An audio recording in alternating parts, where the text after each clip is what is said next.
નડિયાદમાં સરકારી જમીન પર કબજાનો મામલો સરકાર દ્વારા તમામ દુકાનો સીલ કરવામાં આવી। દુકાન માલિકોને 10 દિવસમાં જવાબ રજૂ કરવા નોટિસ પણ આપવામાં આવી છે।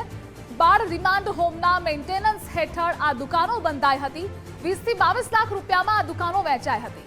રિમાન્ડ હોમના સંચાલકોની મૌન મંજૂરીથી આ કૌભાંડ થયું હતું।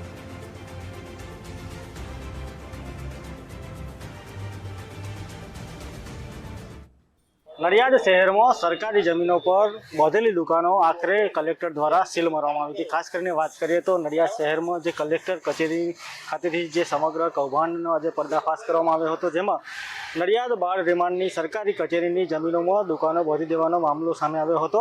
આખરે સરકાર દ્વારા આ તમામ દુકાનોને આજે સીલ મારી દેવામાં આવી હતી। દુકાન ખરીદનારાઓને 10 દિવસમાં પોતાનો જવાબ રજૂ કરવા માટે પણ નોટિસ આપી હતી। કોરોના કાળ દરમિયાન રિમાન્ડ હોમની બહારના મેન્ટેનન્સના બહાના હેઠળ આ દુકાનો બાંધી દેવામાં આવી હતી। રૂપિયા 20 થી 22 લાખમાં આ દુકાનો વેચવામાં આવી હતી અને સમગ્ર કૌભાંડ આચર્યું હતું, જ્યારે કલેક્ટર દ્વારા આ દુકાનોને સીલ મારી દેવામાં આવી છે। કિશન રાઠોડ સાથે ગુજરાત ફર્સ્ટ, નડિયાદ।